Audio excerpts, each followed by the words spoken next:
Old Cemetery Mystery. The air was heavy with damp earth scent and rotting leaves as they all stood at Blackthorn Cemetery's rusty iron gates.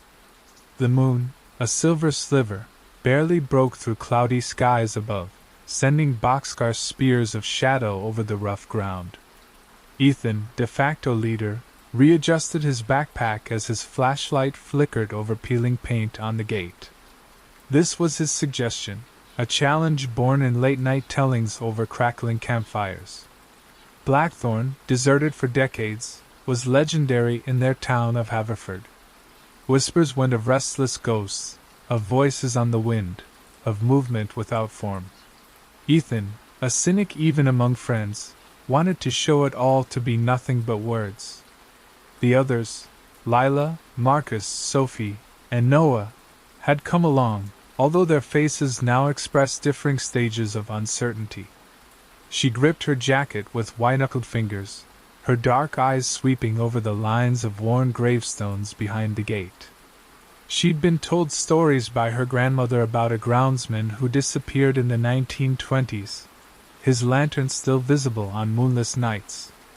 Marcus, ever pragmatic, consulted his watch. It was almost midnight. Sophie, the reserved one, hugged her sketchbook in her shaking fingers. Noah, prankster that he is, attempted to lighten things up with a strained laugh that sounded bizarre in the oppressive silence of the cemetery. They pushed through the gate, its hinges creaking as if in protest at their intrusion into its secret world.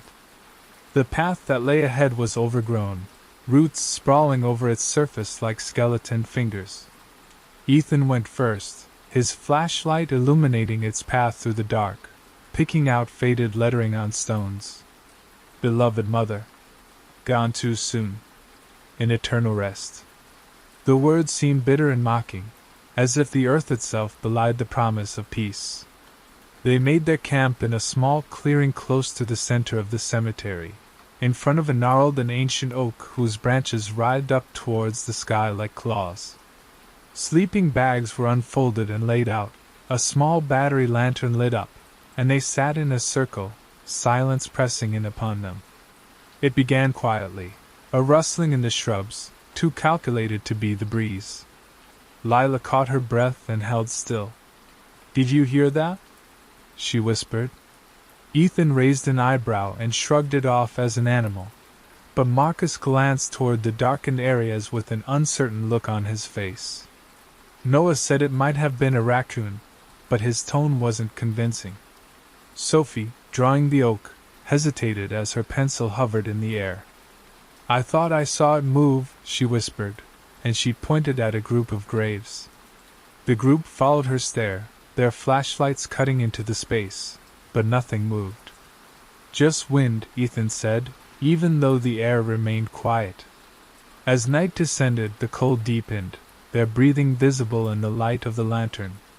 They attempted to distract themselves with urban myths, but those same stories seemed paltry here.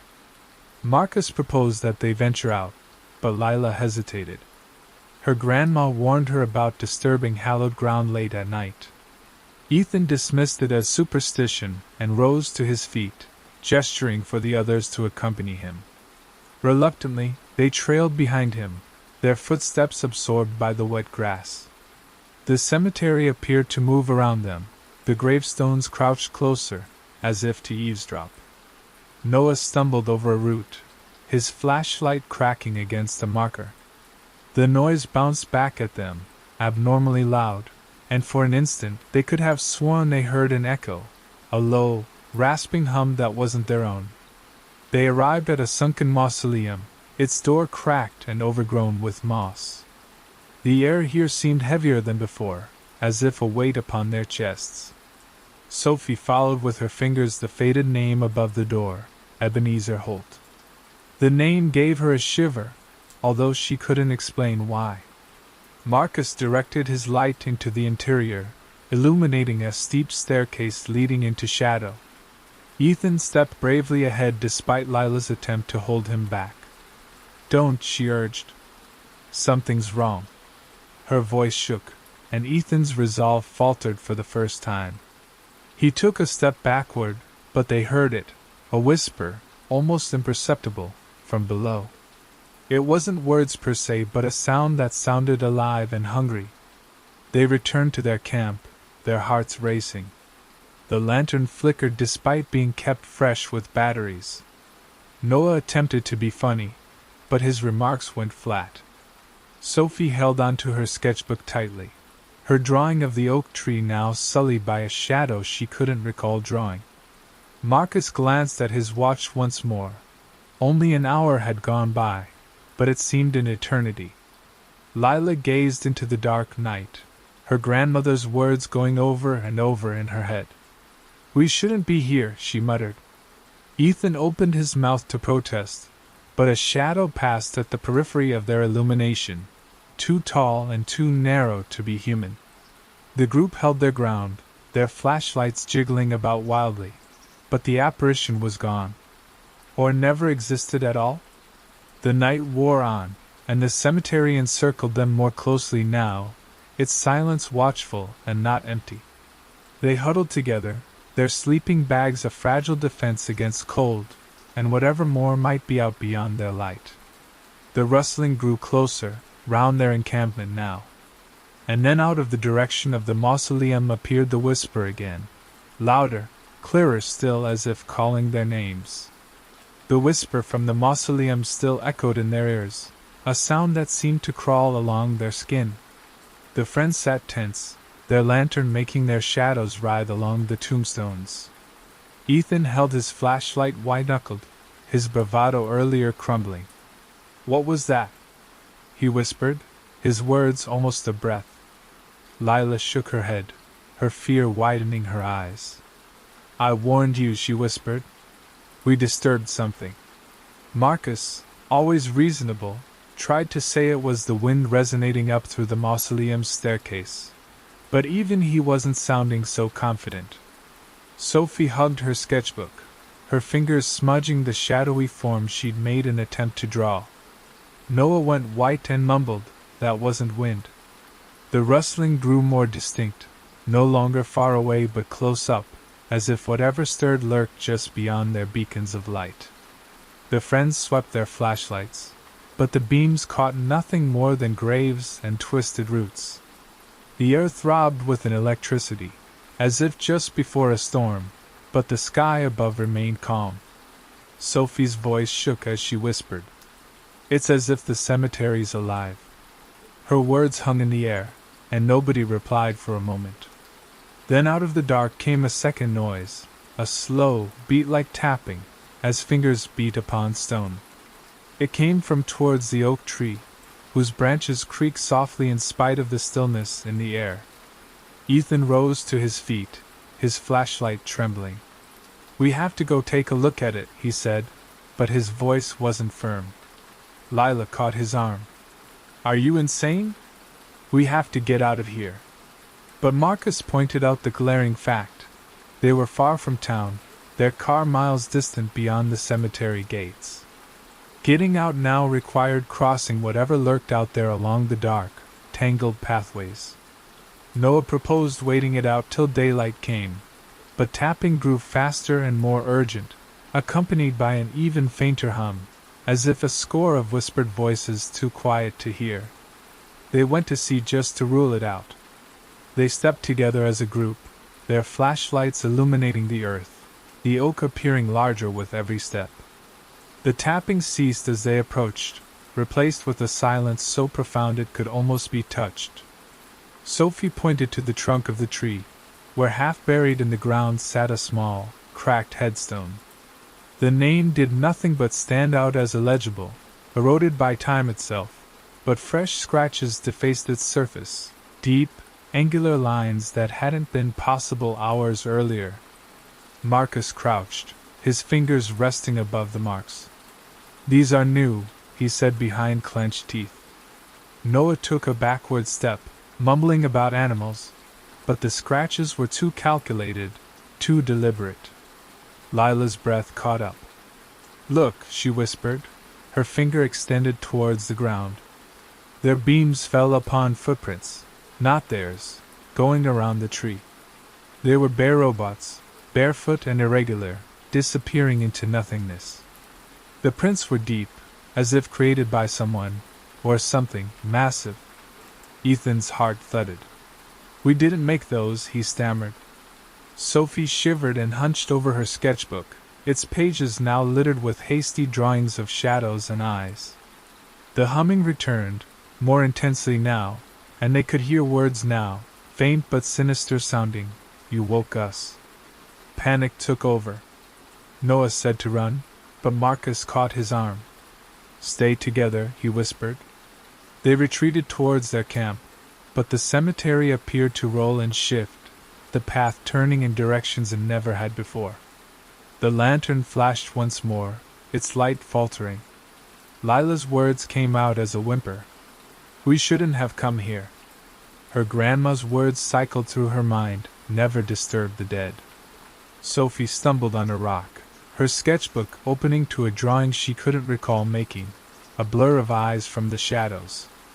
They reached the camp, but their sleeping bags were torn, their supplies scattered. The lantern went out, plunging them into darkness save for their flashlights. The voices grew clearer, overlapping, accusing. "You trespassed. You woke us." Ethan swung his flashlight, catching glimpses of movement, shadows that darted too quickly, too fluidly. Noah screamed, pointing to the mausoleum, where a faint glow pulsed from its depths, like a heartbeat. They crouched together, their flashlights shaking. Marcus attempted to soothe them into thinking it was their imagination, but the air chilled, their breath frosting even as it was a mild night. Sophie whispered, "They're mad?" Lila nodded through tears.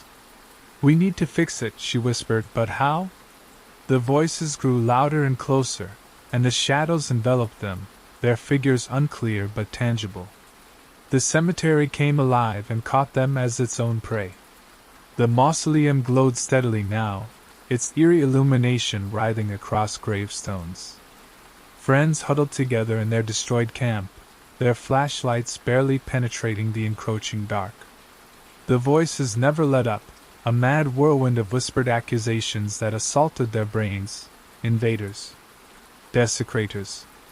You awakened us." Ethan's disbelief was gone.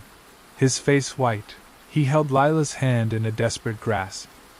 Marcus fought to keep himself sane and swept his gaze about the clearing, trying to see an escape route, but the cemetery became a maze with its pathways coiling inward in every direction. Sophie, her sketchbook gone in the destruction, muttered prayers under her breath as she glanced into shadows that danced at the periphery of their lantern's beams. Noah shuddered and continued muttering over and over, "This isn't real." But cold seeping into their bodies and an oppressive awareness that unseeing eyes were upon them countered his words. Lila's mind flashed with pictures from her grandmother's stories. She'd discussed appeasing ghosts, making offerings to soothe restless spirits. "We need to leave them an offering," she'd said, her words shaking but firm. Ethan looked at her in amazement. "What? Like what?" "Our belongings been ruined." But Lila wasn't concerned with material possessions. Her grandma had described respect, recognition, a gesture to respect the dead. "We need to apologize," she'd said. Marcus slowly nodded as he realized her intent. "We disturbed their rest. We must set it right." The group faltered, the light from the mausoleum intensified, their voices more distinct. Sophie whispered that they ought to talk to the ghosts, apologize out loud. Noah dismissed it, but shadows crowded in closer, their silhouettes more distinct, tall and spindly with holes for faces. Ethan swallowed and moved ahead, his flashlight trembling. "We apologize," he shouted in the dark. "We didn't want to wake you up." His voice broke, but he went on, "We'll go and never return. We don't want to disturb your sleep." The voices ceased, an unsettling quietness filling the air, but the shadows did not draw away. Kneeling, Lila laid her hands on the earth, her grandmother's rituals directing her actions.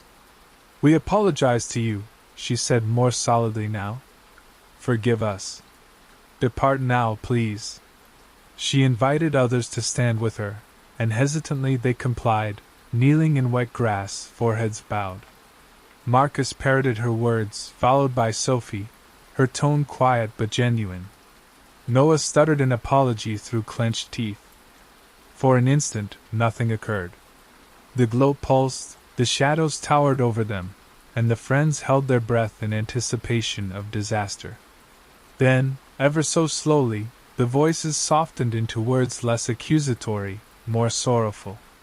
The shadows destabilized and their edges blurred. Lila's heart thundered, hope glimmering. It's working, she breathed. But suddenly a flare exploded from the mausoleum, and another sound arose, a deep, resonating hum that shook the earth beneath their feet. The shadows bolted up and Sophie shrieked out loud, her fingers pinching Marcus's arm. They jumped to their feet, their flashlights flailing wildly. The shadows didn't strike, but they coaxed the group towards the mausoleum. Ethan called out, "What do they want?" Lila's thoughts were racing. Her grandmother warned her that some ghosts required more than words, a token, an offering of intent. "We require something personal," she'd said, her tone urgent. "What is important to us?" Marcus scowled, but Sophie, comprehending, took a small locket from around her neck, a family heirloom given to her by her own mother. "This," she said, her voice cracking, "all I have left of her." Lila nodded encouragingly to the others. Ethan hesitated and took off his watch, his father's memento. Marcus produced a pocket knife, his grandfather's. Noah grudgingly gave up a high school ring he'd worn for years. Lila contributed nothing but a granny-knitted scarf. They set them at the mausoleum door, allowing the sickly light to shine upon them. "We give these willingly," Lila stated resolutely. "We look for peace." The hum intensified, the earth shuddering. The shadows danced around the offerings, their contours churning as smoke. The voices rose high, and then subsided into silence. The radiance faded and the shadows withdrew, melting into the night. The friends remained fixed, waiting. The air grew lighter, the crushing pressure abating, but the mausoleum doorway still gaped wide as an empty mouth. They did not venture closer. "We must go," Marcus said gruffly. "Now." They took up what little they had left, rumpled bags, a flashlight, and went towards the gate, now empty as if the cemetery itself were relenting. But as they proceeded, Sophie looked over her shoulder, her breathing caught. The tracks were empty, the mausoleum in shadow. And still, she thought she could see someone, a man holding a lantern, standing in the oak tree. They arrived at the gate, their car unscathed, and climbed in, Ethan pushing the pedal to the floor. The cemetery fell behind them, but the memory of that night shadowed them. They didn't say anything and each sat lost in their own mind, recalling the voices and silhouettes seared into their brains. The ride home to Haverford was quiet, the car's headlight beams cutting through early morning fog. Ethan's hands held firm on the steering wheel, his eyes on the road ahead, while his mind relived the horror in the cemetery, the throbbing luminescence, accusing voices, shadows that weren't shadows. Lila rode beside him in the passenger seat, her scarf missing, her fingers running over the space it once occupied. Riding in the rear seat, Marcus gazed out at nothing. Sophie wrapped her knees tight together, and Noah slumped over with his bravado broken. Blackthorn Cemetery now lay behind them, its haunting presence with them still, a cold that even car heater couldn't chase away. They arrived at Ethan's house as daylight began to break, the sky turning gold as the first rays of dawn touched the horizon. They plopped onto couches and armchairs and fell silent, too drained to talk. Lila's low tone shattered the quiet. "We mustn't tell anyone." The others agreed silently. Who would believe them? People already gossiped about Blackthorn. Theirs would be dismissed as a joke or lunacy. And besides, saying it out loud seemed to beckon the spirit's return. Sophie, without her locket, felt empty. She'd drawn those shadows, those eyes, unwittingly, and now her hands ached to draw again and rid themselves of the images. But she held them still, fearing that her pencil might revive them. Marcus, being his pragmatic self, proposed resting, eating and going on their way. But his eyes gave him away as he glanced at corners in anticipation of a shadow materializing.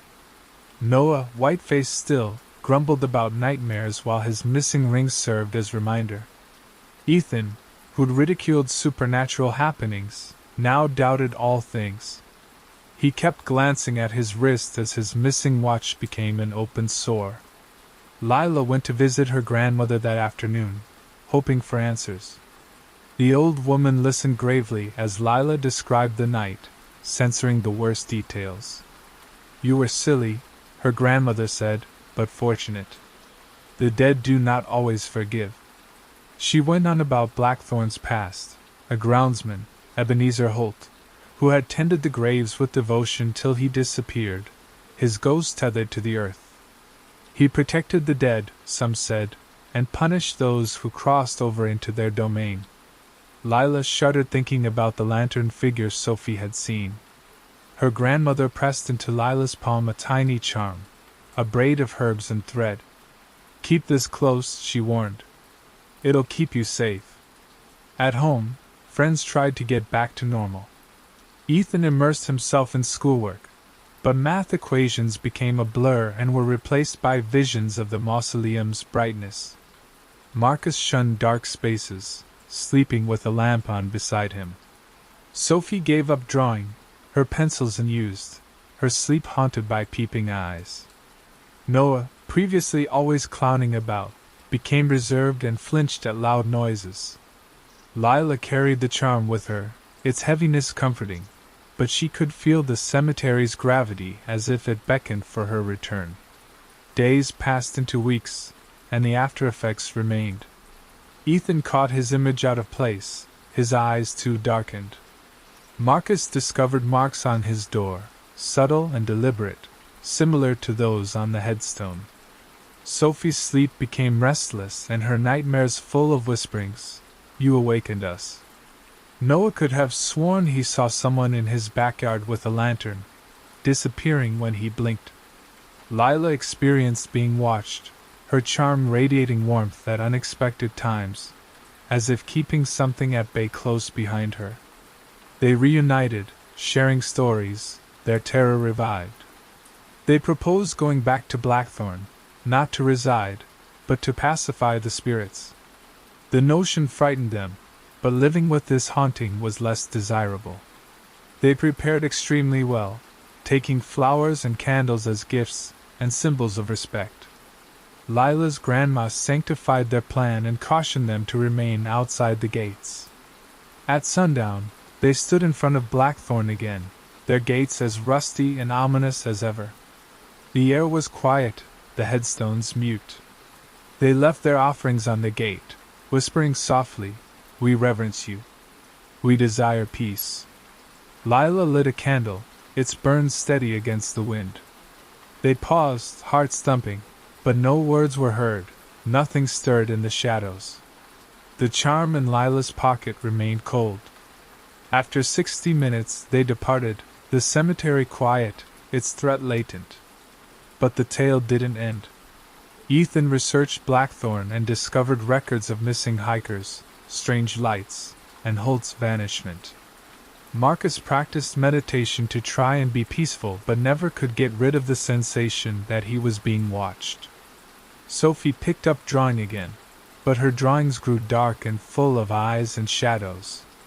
Noah left town, hoping distance would dissipate his fear, but took it with him. Lila held on to the charm and went to see her grandmother regularly, learning rituals to treat respectfully the dead.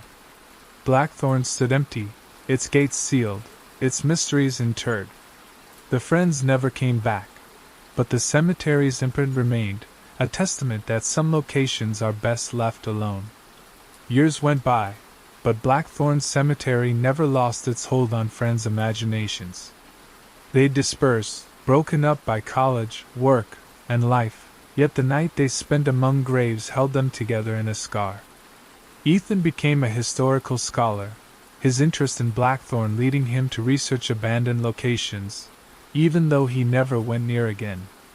Marcus became a counselor and assisted others in confronting their terrors, keeping his own locked away.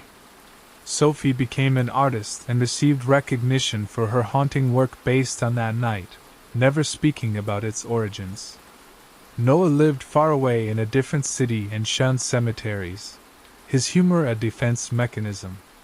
Lila, who lived nearest to the past time, worked with her grandma and learned about the old ways, her charm always being by her side.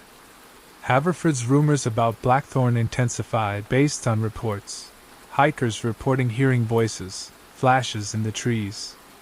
Ethan's determination notwithstanding, he found himself returning, not to go in but to know.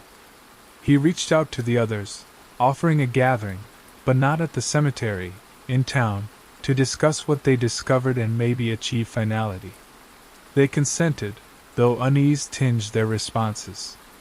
Lila, now immersed in her family's traditions, readied precautions, charms for all, prayers to say. She felt Blackthorn's presence, soft and insistent as fingers stroking her shoulder. They met in a diner's fluorescent lighting, its neon a jarring contrast to their memories. Over coffee, they discussed that night, their hushed tones unloading their words. Ethan revealed his discoveries. Ebenezer Holt, grounds manager, hadn't just disappeared after all. Reports suggested a ritual gone awry, tying him to Blackthorn, his lantern a beacon for lost souls. The mausoleum, his final resting place, served as a focal point, its radiance an echo of his determination. Marcus grudgingly admitted his ongoing unease, his scratched door never fully accounted for. Sophie presented drawings from her dreams, eyes, silhouettes, a lantern's ember.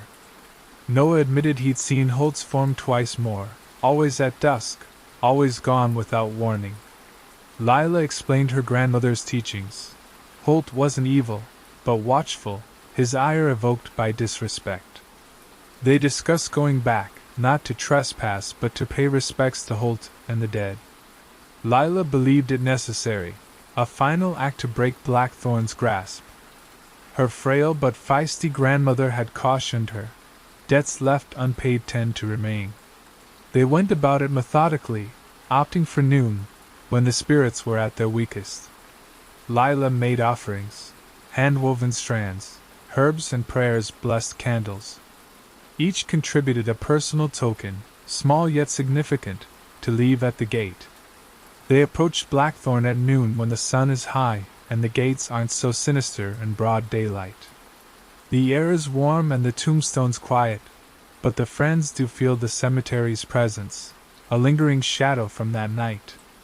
Lila proceeds, leaving their offering, a cord, a candle, a rock from each, and says, "Ebenezer Holt, we remember you and those you protect. We do not come bearing harm, but peace." The others repeated after her, their voices firm. They lit their candles and held them firm, stepped back and waited. A breeze blew through, bearing the smell of dirt and rot, but no voices were heard, no movement visible in shadows. Lila's smile remained serene, an indicator of peacefulness. Ethan observantly watched over the gates and spotted a flash, a flicker of a lantern's beam, short-lived and weak but friendly and not dangerous. Sophie's fingers gripped Marcus's as she too saw it but relaxed, holding on to him more tightly as they kept watch for a full hour, the cemetery quiet and its threat dissipated. They departed lighter, their connection from that night tempered. Blackthorn still sat, its gates locked, its keeper watchful. Ethan documented Holt, an unspoken testament in a journal, never referencing the cemetery. Marcus found solace, his anxieties abating. Sophie's art became less dark, glints of light in her shadows. Noah walked among gravestones, leaving flowers, unafraid. Lila replaced her grandmother, keeping Haverford's secrets safe, her charm being ever present. But Blackthorn survived, its tail whispered, its lantern visible in passing to those who wandered too near.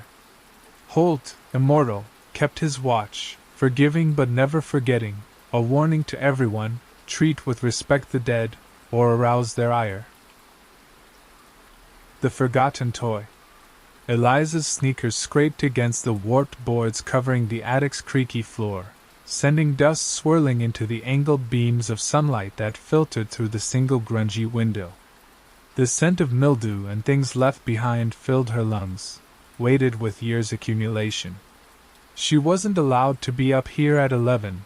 Her mother warned her about the shaky stairs and dust-laden boxes. But she couldn't resist wandering because days were long and endless in summertime, and because nothing else in this creaky old ranch house out in the fields invited, after her father lost his job and they moved here in spring. She pulled on a cardboard box, its corners worn soft by time, and it tilted, depositing yellowed papers and moth-eaten cloth. Something fell heavily onto the floor, rolling into the shadows. Eliza hesitated, heart missing a beat. The attic held its breath. She crouched, looking under a sagging shelf, and saw it, a porcelain doll, smaller even than her forearm, its face up in the dust. Its colored eyes, a faded blue, gazed up at her, unblinking. The doll's white dress was stained gray and its black curls matted, but its face was disturbingly perfect, unmarred by cracks or chips. She touched it, her fingers running over the cold porcelain. A shiver went through her, not from cold but from some deeper place, a whisper she couldn't quite catch. She picked up the doll, holding it close to her body. Its head canted to one side, as if taking her measure. "Hello?" she said with a half-laugh at her own foolishness. The doll remained silent, as one might expect. She flipped it over in her hands, looking for a tag or a label. Inscribed into the porcelain bottom were two words: Mr. Wisp. "Mr. Wisp," she whispered, trying out the name. It sounded foreign and alive on her tongue. She placed the doll on an upturned trunk and searched through some more boxes with her fingers, but her eyes continued to return to it. The attic darkened as clouds blanketed the sun outside, and the doll's painted-on eyeballs appeared to watch her catch glints in the dwindling light. She chided herself and shook her head. It was nothing more than a toy. That evening, Eliza took Mr. Wisp to her room and set it on her bedside table. Her distracted mother, who was unpacking and never saw it happen, didn't even realize it. As Eliza went to bed, the house creaked from the load of a summer storm raging outside. Exterior walls were pounded by rain and thunder rumbled far away.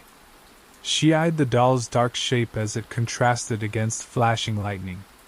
For an instant, she believed its head moved towards her. She blinked, and it remained still again. "Stupid," she muttered, covering her head with the blanket. She slept fitfully, punctuated by dreams of a soft voice, rasping and dry as leaves scuttling on asphalt. "What do you want, Eliza?" it whispered. She awoke to dawn's gray illumination and Mr. Wisp sitting on her table just as she had left him. But she could swear that he was closer now, that his presence in the room altered it somehow, made it more oppressive. By daylight, Eliza couldn't get rid of the dream. She took Mr. Wisp into the kitchen and plopped it onto the counter as she ate her cereal. Her mother drank coffee and raised an eyebrow. "Where'd you get that weird thing?" she asked. Eliza shrugged and did not want to say she'd been up in the attic. "It's just a doll," she said. But as she spoke, she could have sworn she heard a soft sound, a sigh, coming from Mr. Wisp. Her mother didn't hear it, but Eliza's spoon halted halfway to her mouth. That afternoon, in her room alone, Eliza cradled the doll and whispered softly, "Can you talk?" A foolish thing to say, born out of boredom and the unease lingering after her dream. The doll's pink-hued lips did not move, but a voice, crisp now, a child's but woven with a thread of age, spoke in her mind. I am capable of more than speech, Eliza. I am capable of giving you anything you desire. She gasped and let go of Mr. Wisp. He fell onto the carpet but wasn't damaged. His beady little eyes locked onto hers. The room narrowed and walls seemed to close in on her. She wanted to flee, but curiosity rooted her to the spot. What do you mean? She whispered, shuddering. Make a wish, the voice urged, and I'll make it real. Eliza's mind whirled. She thought about her past life, about her friends in the city, about how things once were prior to leaving. I wish I could see my best friend, Lily, she said hastily, words spilling out ahead of her good sense. The doll's eyes glinted and the voice whispered softly, Done. That night, while sitting on the porch, a car entered the driveway. Lily got out waving, her parents behind her with suitcases. We're staying with family close by, Lily shouted, running towards embracing her. Eliza's jaw dropped. Impossible. Lily lived hundreds of miles away. Happiness overcame her terror, and she laughed, drawing Lily in. But as she walked past Mr. Wisp, now sitting atop the hall table, Eliza experienced a shiver. The doll's head was at an unusual angle, as if it watched them. And out of the corner of her eye, she could have sworn she saw its painted smile grow wider. Lily's visit to Eliza's dull summer was a flash of color, but something wasn't right. The girls spent the afternoon wandering through the crumbling garden at the rear of the house, laughing and running through tangled vines. But Eliza couldn't escape the sensation that Lily wasn't being normal. Her giggles were too high-pitched, too bright, as if she'd been overexposed in a photograph. And Mr. Wisp, who now perched on Eliza's dresser as a small ceramic figure, appeared to observe them wherever they moved. That evening, as they were lying on sleeping bags in Eliza's bedroom, Lily fell silent.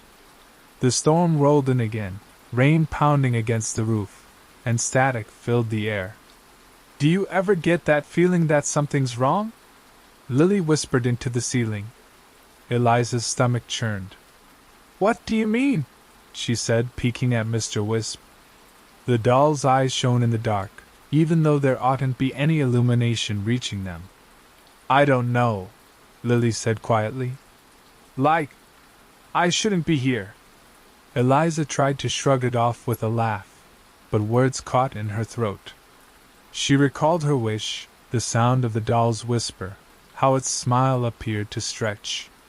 You're just exhausted. She lied and smiled. But waking up the following morning, Lily wasn't there. Her sleeping bag was vacant, her shoes gone from the doorway. Eliza searched for her throughout the house and called out her name, but she couldn't find any trace of her friend. Her mom, bleary-eyed and sipping coffee, scowled. Lily? She wasn't here, Eliza. You were alone last night. Eliza's blood chilled. She tore into her room and seized Mr. Wisp. What have you done? She spat, shaking the doll. Its porcelain face didn't change expression, but the voice slid into her mind. You wanted to see her, and she came to you. Watch out for what you wish for next. The words were full of amusement, and she tossed the doll into the far corner of her room. With a dull thud, it met the wall and landed upright, its gaze fixed on her. Panic crawled over her rib cage. She wanted to show it to her mother, but how could she do that? So she stowed Mr. Wisp away in a shoebox under her bed and swore to pretend it wasn't there. But the house seemed changed now, its shadows darker, its creaks more ominous. At night she heard whispering, not words exactly, but a soft humming rhythm, as if a song sung by a mouth that wasn't truly a mouth. She couldn't sleep, her dreams littered with Lily's face, white and exaggerated, her mouth opening and closing but making no sound. Days went by and Eliza's mom began to worry. You're not eating, she said, stroking Eliza's forehead. Are you ill? Eliza shook her head, unable to tell her the truth. She was missing Lily, missing her normal life, missing being safe. That night in her room alone, she took out the shoebox. Mr. Wisp nestled within it, its dress undamaged despite the dust. "I want my life to go back to normal," she whispered, tears pricking at her eyes. "I want all things to be as they were after we moved." The doll's voice replied at once. "Done." Eliza's heart skipped a beat, but air began to press heavily against her breast. She pushed the doll into the box and slammed the top down upon it.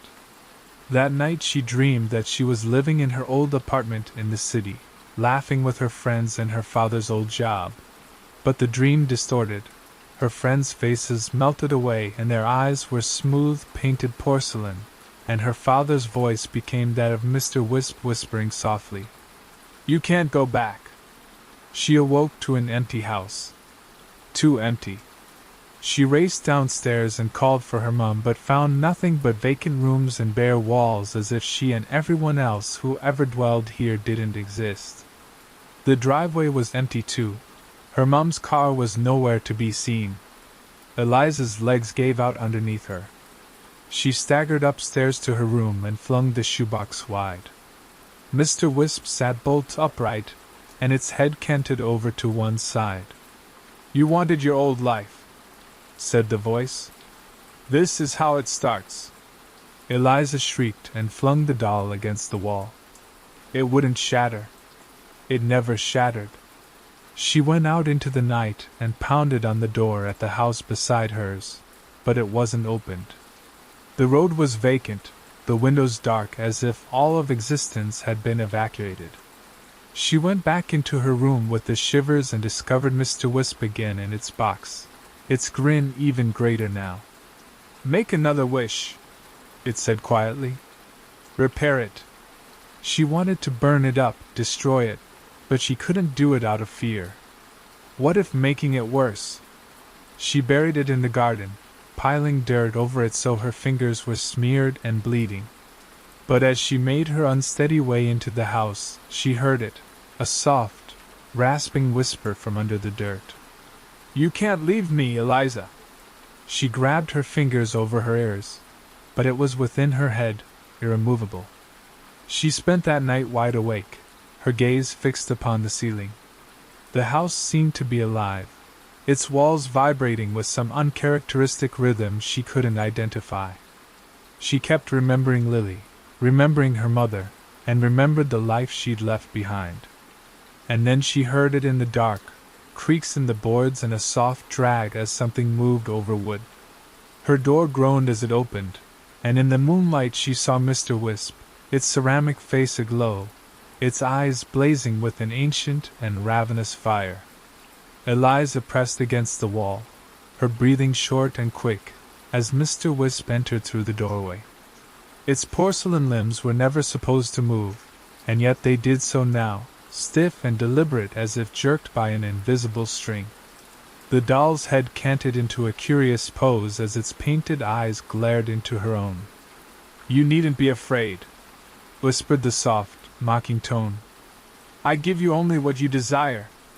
Eliza's shriek caught in her lungs as she darted towards the door and slammed it shut, and wedged a chair under the handle. The scraping halted at once, but the hushed quiet that remained was worse still, pregnant with something waiting in ambush. She didn't sleep. Dawn came gray and cold, and the chair remained in its place, and the door remained untouched. But when she opened it, Mr. Wisp had gone missing. She searched the house from corner to corner, and closet to closet, but discovered nothing. The shoebox still hid in the garden, the earth still undisturbed. But the missing doll did not comfort her. It seemed a trick, a respite before another move in a game she did not see. The vacant house closed in around her. No mother, no neighbors, no sound but that of the wind against the panes. She attempted to use the telephone, but it was dead. The radio crackled static. She alone existed, and the world outside appeared to have left her behind. Hunger gnawed at her belly, but the kitchen pantry stood empty. Desperation pushed her to burrow into the garden once more and uncover its secret beneath the soil, the shoebox. Mr. Wisp rested within its confines, its smile intact. "I want food," she cried out now, her voice cracking apart. "I want food enough to eat." "Done," whispered the voice. Eliza paused, then took the doll into the house and set it on the kitchen counter. When she opened the pantry door, it was full: jars of jam, boxes of cereal, cans of soup, more than she'd ever seen. She ripped into a loaf of bread and took a deep draught of relief. But the bread tasted unpleasant, bitter and chalky, as if ash hid behind a veneer of sugar. She swallowed it down despite the crawling unease in her belly. That evening her belly cramped, hard and unrelenting. She doubled up on the sofa, sweating, while shadows flickered on the walls. Mr. Wisp leant on the coffee table, his eyes glinting in the fading light. "You're ill," said the voice, almost kind. "Make a wish." Eliza shook her head, tears spilling over her cheeks. She wouldn't. She couldn't. But the agony intensified, and yet again the doll's voice sounded in her head, insistent and invasive. "I'll stop it." She staggered into the bathroom and splashed water across her face. But her gaze met a stranger in the mirror. The sallow complexion, sunken eyes, and thinning hair made her look as if she were disappearing piece by piece. Fear overwhelmed her. She hurried into Mr. Wisp's presence and seized it. "I want to be healthy," she pleaded. "I want to feel normal again." The doll's eyes flickered and a loud "done" echoed out. The pain disappeared quickly. Eliza's strength came back to her, her image normal again. She laughed loudly now, brittly, and laid out the doll. But as she walked through the house, she saw things, small things at first. The clocks all stopped ticking, all stuck at midnight. The windows revealed nothing but dark, regardless of the hour.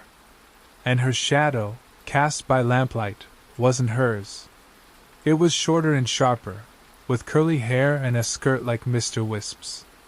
She attempted to escape from the house, but the front door wouldn't open, and the windows wouldn't shatter, their glass refusing to yield to her fists. The house was a cage and Mr. Wisp held its key. She approached the doll once more, now upon the kitchen counter. "What do you want?"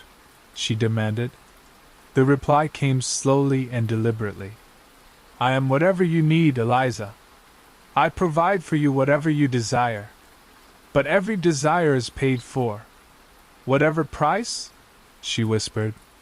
The smile on the doll appeared wider. "You'll see." That night she dreamed she was floating in a void as endless as it was cold with faces lilies.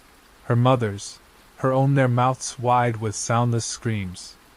She awoke gasping and caught sight of Mr. Wisp on her pillow, even though she'd left it downstairs. Its porcelain arm lay draped over her arm, cold as death. She attempted to shatter it once more, hammer bashing it, but porcelain would never crack.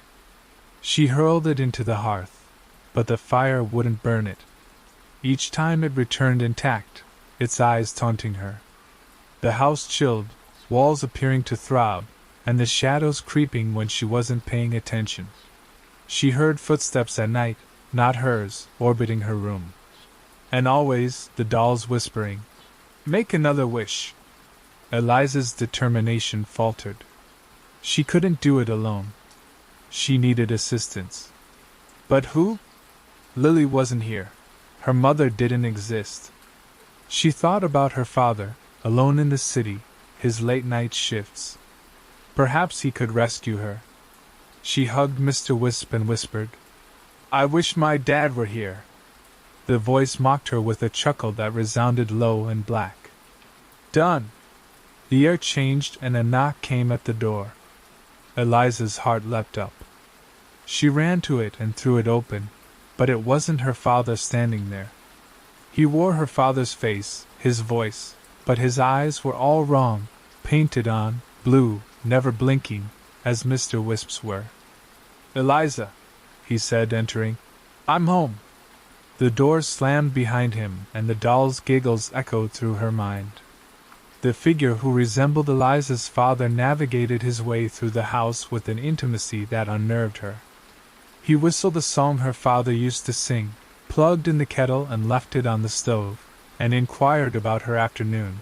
But every phrase sounded practiced, as if read from a script by an impostor.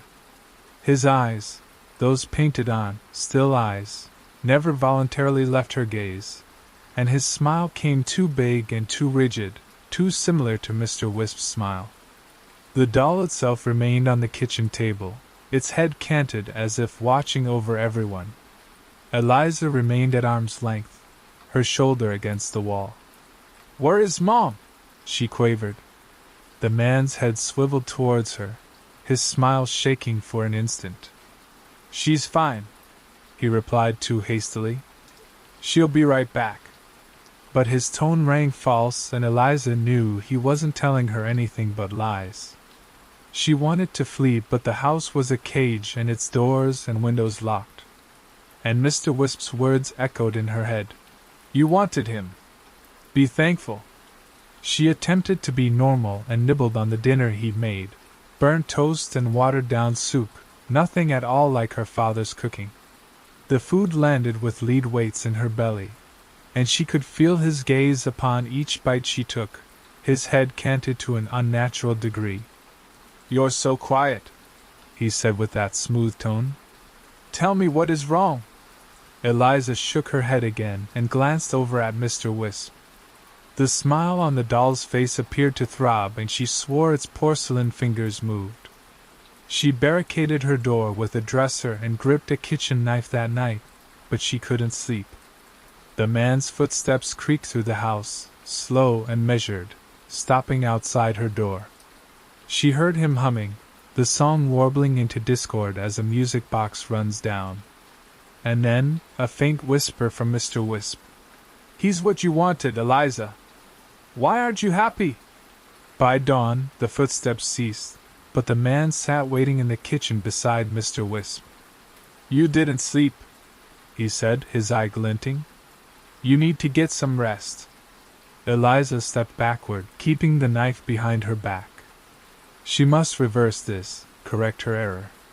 She seized the doll and ran upstairs to the attic, the one place she hadn't attempted to destroy it. The attic was cooler than it had been, full of dust and with a sour smell, as if of decay. She put Mr. Wisp on the ground and held up the knife, but it hesitated an inch from the porcelain, her arm locked by an invisible power. "You can't harm me," said a laughing voice. "But you can wish again. Reverse it." Eliza's throat constricted. Each wish made things worse, but she couldn't help it. "I wish you were gone," she whispered. "I wish I were just alone again." "Done," said the voice, and the house shook, its floorboards creaking. Eliza came downstairs, but the man vanished. The kitchen was deserted, the table stripped. Relief washed over her, but it did not last. The shadows in the house lengthened, coiling into forms that were not hers. She listened and heard laughter, neither the man's nor the doll's, but deeper still, more like a chorus from behind walls. Mr. Wisp sat on the kitchen table again, even though she'd abandoned it up in the attic. Its eyes grew bigger and wider, its smile sharper. "You're alone now," its voice said. "As you wanted." But Eliza wasn't alone. The air pulsed with presence, invisible but oppressive, watching over her. She attempted to dismiss it, keeping her mind occupied with chores, but the house pushed back. The doors slammed and the lights flickered and the mirrors caught a shadow behind her, a shape, small and coiled up, like Mr. Wisp but huge and human-sized. She couldn't remain within the house. She took the doll and hurried to the garden and began to dig a hole deeper than she had dug previously. She buried Mr. Wisp and piled rocks over top of the earth and softly said, "Stay gone." But as she departed, the earth shook and the rocks rolled away. The doll's voice giggled, strong and near. You won't escape me, Eliza. I am a part of you now. That evening, the house rang out with sound, creaks and groans and whispers and scuttering footsteps. Eliza cowered under her bed, clutching her knife to her heart. But whatever made the shadows dance above her, pacing out its rhythm. She caught sight of it then, through the crack at the bottom of the bed, Mr. Wisp in the doorway, its porcelain face alight with goodness in the dark. But it wasn't alone. There were others behind it, their faces indistinguishable in shadow, their eyes painted on stars. Wish again, they whispered in unison, their voices mingling with the doll's. Wish for freedom. Eliza's heart thudded in her chest. She wanted to be awake, to escape from this dream, but she was well aware of the doll's deception. Each desire was an entice, each offering a curse. But the forms moved closer, their voices in her head, and she began to lose her hold on reality, her will crumbling. I wish, she started to say, then caught herself and pressed her hand over her mouth. The doll's cackle rang out, and the forms crowded closer, their icy fingers touching her flesh. Eliza crept out from under the bed, her shaking fingers clutching the blade. The figures withdrew into the shadows, but their voices remained, a cacophony of voices telling her to wish. Mr. Wisp alone occupied the doorway, its porcelain face peaceful, its eyes imbued with cruelty. The house creaked and shuddered, its walls seeming to fold inward upon themselves, and Eliza realized she did not have much time left. The doll had stolen all, their friend, her mother, her father, her world, and now it wanted her, her body and her soul.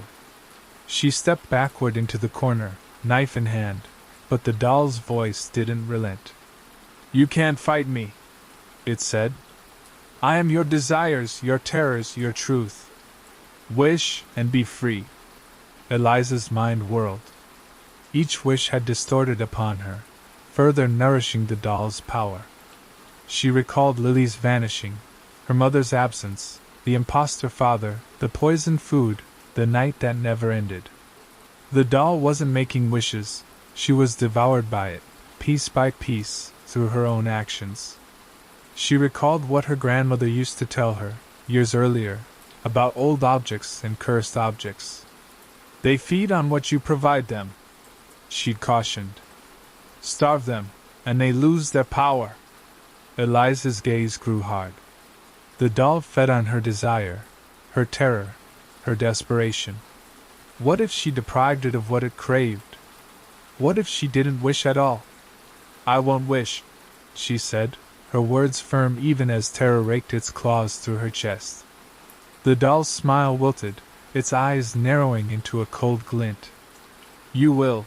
Its voice grew sharper now, sharper as a blade cutting through one's flesh.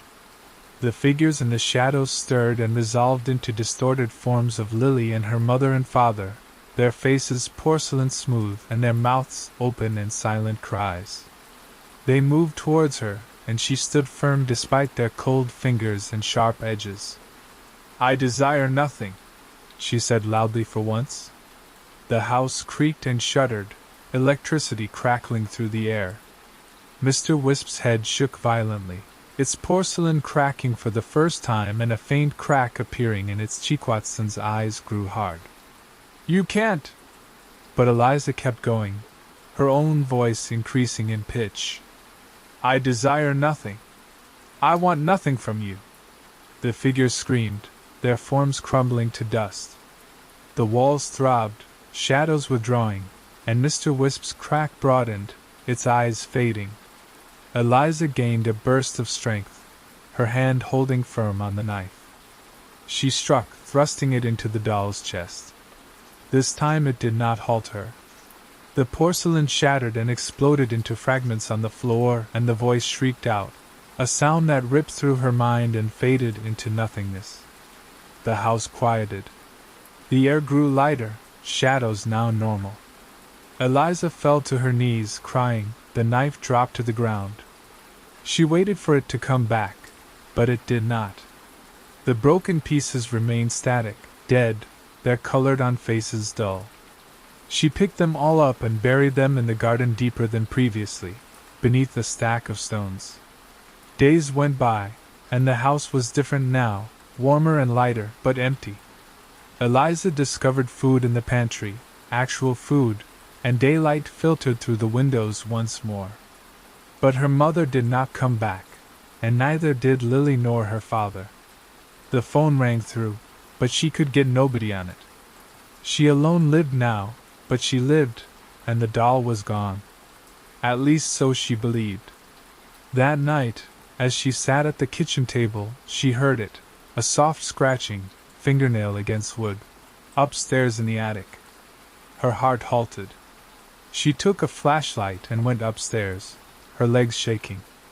The attic itself was as she'd left it, clogged with dust and junk, but in the corner, where she discovered Mr. Wisp, now sat a box she didn't recognize.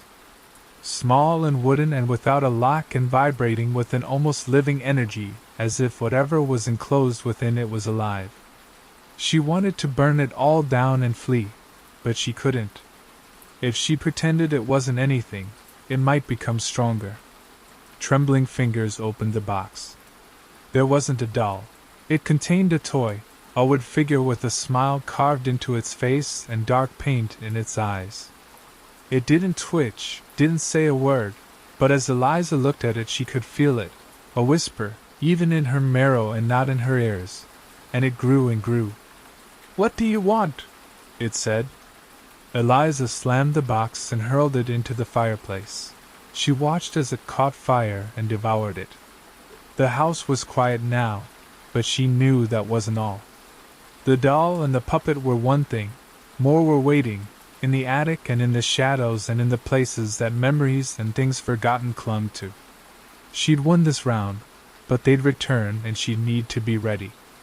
She sat and watched the fire, her blade resting beside her, and gazed into its depths. The world outside her door was hushed, but unsafe. Perhaps never safe again.